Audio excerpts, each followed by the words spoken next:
Hello guys, कैसे आप सभी लोग हाजिर हुए एक और न्यू वीडियो के साथ। और जिसके दिन मेरे चैनल को अभी तक सब्सक्राइब नहीं किया हो, मेरे चैनल को सब्सक्राइब कर ले, पास में जो बेल आइकन है उसे भी प्रेस कर ले। और चैनल से पहले मैं तुम्हें बता दूंगा जो चैप्टर का टाइम है वो यहाँ पर 8 बजे का हो गया। 8 बजे ऑफिशियल चैप्टर रिलीज होता है, तो उसके बाद मैं यहाँ पर एक्सप्लेन करने लग जाता हूँ। तो मैं इस वीडियो को एक्सप्लेन कर रहा हूँ, अच्छा लगे तो लाइक और शेयर सब्सक्राइब सब कुछ कर देना। चैप्टर की शुरुआत में हमें मून गॉड एम्पर को दिखाया जाता है, जो की यहाँ पर कहने लग जाता है किंजू कभी तुमने अपने फादर के बारे में यहाँ पर नहीं बताया, भले ही मैंने तुमसे कितना भी कहा कि मैं उन्हें यहाँ पर नुकसान नहीं पहुंचाऊंगा, पर तुमने अपने फादर के बारे में कभी भी नहीं बताया कि तुम्हारे फादर कौन है और कहाँ है। हमारी किंजू कहने लग जाती है कि फादर, यहाँ पर हमारे मून गॉड एम्पर कहने लग जाते हैं कि लेकिन तुम्हारी इसमें कोई भी गलती नहीं है, ये सारी मेरी गलती है, मेरी वजह से ये सारी सिचुएशन तुम्हें यहाँ पर झेलनी पड़ी है। इस सब में मैं यहाँ पर जिम्मेदार हूँ, मेरी वजह से इतनी ज्यादा यहाँ पर परेशान हुई और तुम्हारी मॉम को भी मैंने इतनी ज्यादा परेशानी यहाँ पर दी है। अगर असल में सच्ची बात बताऊँ तो मैं तुम्हारे फादर से बहुत ज्यादा नफरत करता हूँ, इतना ज्यादा नफरत करता हूँ कि काफी ज्यादा मैं नफरत करता हूँ। अगर तुम सच में बताओगे वो कौन है, मैं सचमुच उन्हें अपने हाथों से यहाँ पर मार दूंगा, मैं उनको जिंदा बिल्कुल भी नहीं छोड़ूंगा, मैं उन्हें मार दूंगा। मैं मेरी मासूमियत को यहाँ पर पूरी तरीके से खराब कर दिया, मैं इतना ज्यादा मासूम था, उसने मुझे ऐसा बना दिया ये सब कुछ करने के मुख पर। एक बात है कि उसने मेरी बेटी को बहुत ही ज्यादा अच्छे से पाला है, इस वजह से मैं उसे जितना यहाँ पर इनाम देना चाहूँ वो कम है। यहाँ पर उनका भाई भी कहने लग जाता है कि जितना तुम चाहते हो यहाँ पर उसको यहाँ पर कोस सकते हो, इस टाइम तुम्हारे पास टाइम है, बाद में तुम्हें कोसना कभी भी नहीं मिलेगा। मून गॉड एम्पर कहते हैं कि ये इतना ज्यादा साफ क्यों है, आखिरकार मैं ऐसा क्यों और वो इतना अच्छा इंसान कैसे रह चुका है। तुम ये जानती हो किंजू, जब तक तुम यहाँ पर मन नहीं चाहती, जब तक मैं तुमसे यहाँ पर नफरत करता रहूंगा। क्या तुम ये सब कुछ जानती हो मैं तुमसे कितनी ज्यादा यहाँ पर नफरत करता था। मून गॉड एम्पर अपनी बातों पर हंसने लग जाते हैं और कहने लग जाते हैं कि कितने ज्यादा बकवास की बात है मून गॉड एम्पर, मैं खुद अपने आप को यहाँ पर पूरी जिंदगी भर तक ऐसी नफरत में यहाँ पर जीता रहा और सन की किस्म का इंसान यहाँ पर रहता रहा। मैं भी मुझे सिर्फ नफरत मिल रही है और कुछ भी यहाँ पर नहीं मिल रहा है। मैं इतना ज्यादा पागल इंसान यहाँ पर बन चुका हूँ कि मैं कैसी कैसी बैकी बैकी यहाँ पर बातें कर रहा हूँ और लास्ट टाइम में भी अपनी बेटी के सामने इतना ज्यादा गुस्सा यहाँ पर दिखा रहा हूँ। इस वीडियो का टाइटल फैमिली ड्रामा, बेंचो ये फैमिली का ड्रामा कब खत्म होएगा। यहाँ पर मून गॉड एम्पर दोबारा से कहने लग जाते हैं इसके अलावा मैं इतना ज्यादा एक बेकार इंसान हूँ कि जिससे मैं यहाँ पर प्यार करता हूँ उसको भी यहाँ पर प्रोटेक्शन यहाँ पर नहीं दे सकता और लास्ट में भी मुझे बस यहाँ पर निराशा मिल रही है और मैं उससे भी यहाँ पर बदला नहीं ले सकता जिसने मेरे साथ ये सब कुछ किया है। मतलब ये किंजू के फादर के बारे में बोल रहे हैं, किंजू के फादर की वजह से ये काफी ज्यादा डिसअपॉइंट है और काफी ज्यादा गुस्से में, समझ रहे हो ना, वो दूसरे फादर जो लॉयल वर्ल्ड के थे। हमारी किंजू उनकी बातों को सुननी होती है और कुछ भी रिप्लाई नहीं दे रही, जबकि उनका बिग ब्रदर यहाँ पर कहने लग जाता है मून गॉड एम्पर इसमें तुम्हारी कोई भी गलती नहीं है, ये ब्रह्म रेलम की वजह से वो सब कुछ यहाँ पर हुआ है कि वो तुम्हारी वाइफ यहाँ पर लोअर रूम में चली गई। तो दोबारा से कहने लग जाते हैं कि अगर ये सब कुछ कर सकती है तो किंजू यहाँ पर कर सकती है कि वो बूजी का यहाँ पर बदला ले सके और एम्पर बन सके।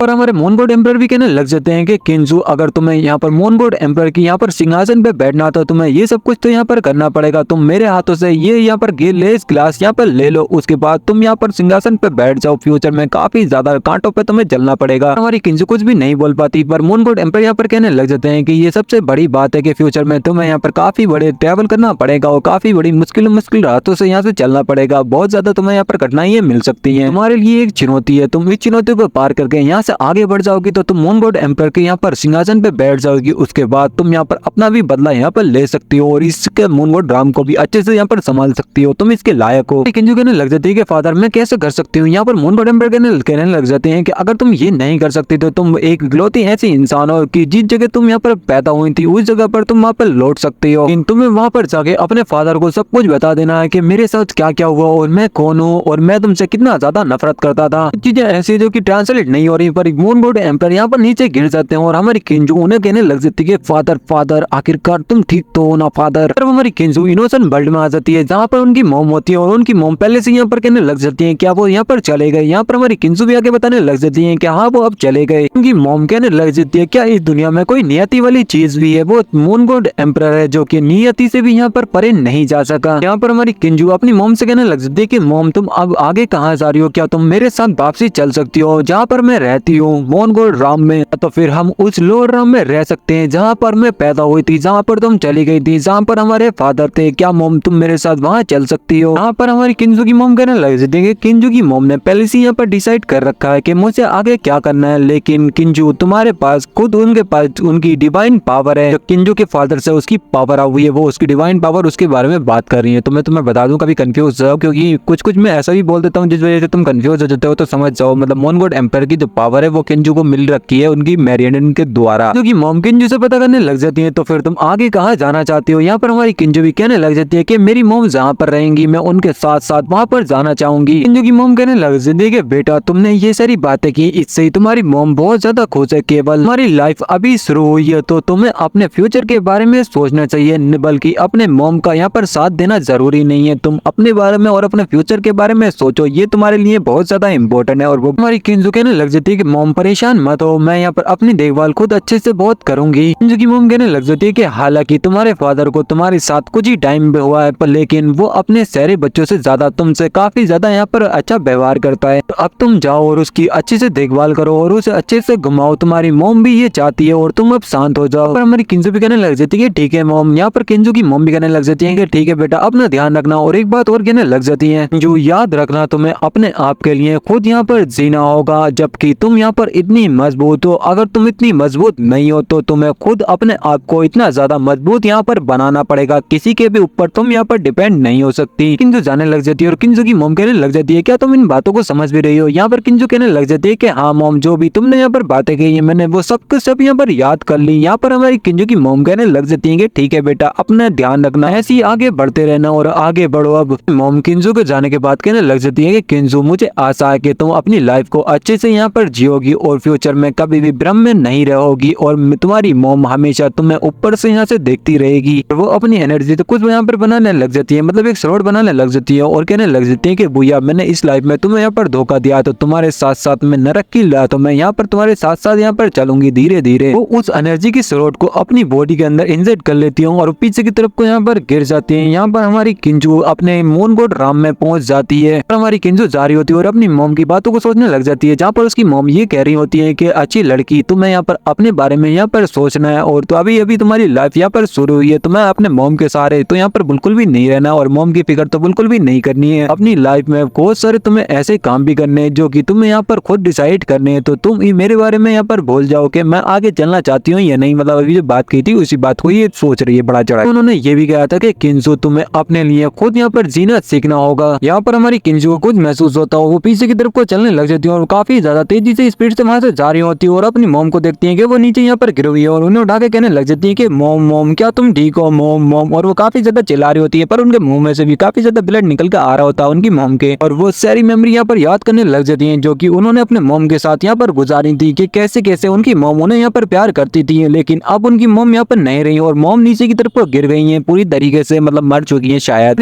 किंजू अपनी मॉम को उठा के और रो भी रही होती है और कहने लग जाती है कि आखिरकार मॉम, तुमने मुझे अकेले यहाँ पर क्यों छोड़ दिया, तुम भी मुझे छोड़ के चली गई। तभी उनके मॉम के पास से कुछ यहाँ पर गिरने लग जाता है, एक तो नेकलेस टाइप का होता है और दूसरा कुछ यहाँ पर पेपर होता है जो कि किंजू उठाने लग जाती है और किंजू उसे उठा के देखती है कि इस पेपर में क्या लिखा है, जो कि मैं ट्रांसलेट यहाँ पर नहीं करने वाला क्योंकि मुझे समझ में नहीं आ रहा है। और दूसरा जो होता है उनके फैमिली का फोटो होता है, उसके फादर, उसका भाई और किंजू का, जो कहने लग जाती है कि ये पता अब चला है कि तुम हम सबको कभी भी नहीं बोली हो और ये पता चल गया है कि तुम मुझसे कितना ज्यादा यहाँ पर प्यार करती थी। और वो काफी ज्यादा भी रो रही होती है, मैं नहीं रो रहा यार। हमारी किंजू अपनी मॉम की बॉडी को लेके काफी ज्यादा रोने लग जाती है और लास्ट में वो हमारी किंजू अपनी मॉम को लेके अपने मोनगोड राम में आ जाती है और कहने लग जाती है कि युनची, आखिरकार तुमने ऐसा क्यों नहीं किया। हमारी किंजू अपने युनची के बारे में सोच रही होती है और अपने बारे में भी यहाँ पर सोच रही होती है और कहने लग जाती है कि हार्ट ऑफ ग्लास और परफेक्ट बॉडी और अपने बारे में, मतलब एबिलिटी के बारे में बता रही होती है, इतना जान लो। हमारी किंजू कहने लग जाती है कि जैसा मैं चाहती हूँ वैसा कुछ भी नहीं होता, आखिरकार मेरा कुछ भी यहाँ पर नहीं हो सकता, आखिरकार मेरे साथ ये सब कुछ क्यों होता है, मैं ही इतनी ज्यादा बेकार क्यों। पर हमारी किंजू अपनी मॉम को हुई होती है और वो कहने लग जाती है कि हिबन की ब्लेसिंग मेरे ऊपर ये कितना ज्यादा घटिया यहाँ पर मचा के, भले ही वो लॉयर राम हो या गॉड राम हो, यहाँ पर कोई भी नियति से यहाँ पर बिल्कुल भी नहीं बच सकता।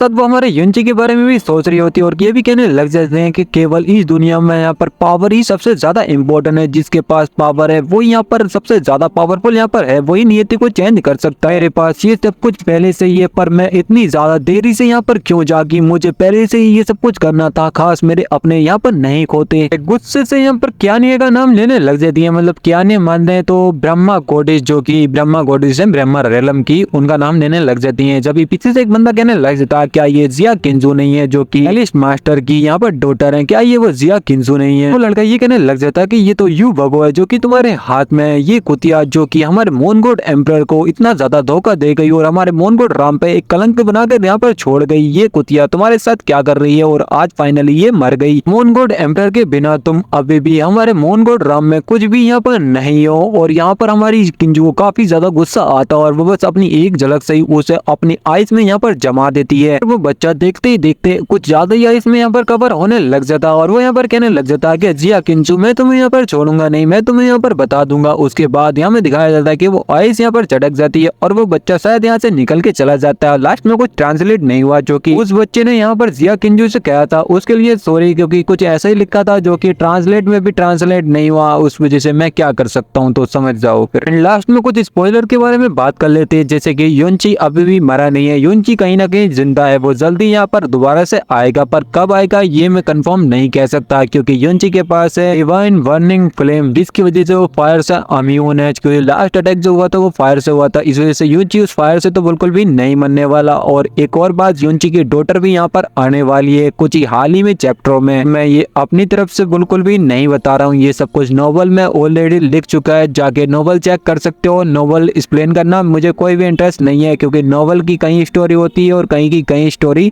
अब मानवा में चल रही है, तो मैं नोवेल तो बिल्कुल भी एक्सप्लेन नहीं करने वाला। तीसरी बात, जिया किंचू यहाँ पर युनची को क्यों बोल रही थी कि अच्छा हुआ वो मर गया, मुझे पता है, और वो बिल्कुल भी रोई नहीं। मतलब लड़के पिछली वीडियो में बोल रहे थे कि लड़कियां ऐसी होती है वैसी होती है, भाई एक तरह को सही भी है। ये मैं क्यों बोल रहा हूँ, क्योंकि किंचू ने लास्ट तक भीख मांगी थी ड्रैगन किंग से युनची को बचाने के लिए, फिर भी वो युनची ने किंचू के बारे में बिल्कुल भी नहीं सोचा और अपनी मास्टर को बचाने के लिए खुद जाकर वहां मर गया अकेला। मैं तुम्हें युनची की डॉटर के बारे में बताना कि आखिरकार वो कौन है, मतलब उसकी मॉम कौन सी है, मतलब हमारी युनची की वाइफ कौन सी है जिससे किंचू की डॉटर हुई है, वो उनके बारे में तुम्हें बताना है। आई होप तुम्हें पता होगा, मुझे तो पता है तो तुम्हें भी पता ही होगा। कमेंट करके जरूर बताना कि युनची की वाइफ कौन सी वाली है, और ये भी बताना कि वीडियो तुम्हें कैसी लगी। वीडियो में मजा आया हो तो लाइक शेयर सब्सक्राइब कर देना, और नहीं मजा आया हो तो वो भी कमेंट कर सकते हो कि भाई वीडियो तो सही नहीं बना, अच्छी बना। दिक्कत है कि मेरा डिवाइस थोड़ा सा ठीक नहीं है और मेरी जो यूट्यूब की पेमेंट है वो अभी तक भी नहीं आई है, मतलब यूट्यूब से रिलीज कर दी है पर मेरे बैंक अकाउंट में नहीं आई है, कोई सोल्यूशन नहीं मिल रहा है। मैं 5-6 दिन से लगातार बैंक के चक्कर काटा, सब कुछ किया, पर कोई भी सोल्यूशन नहीं है, सिर्फ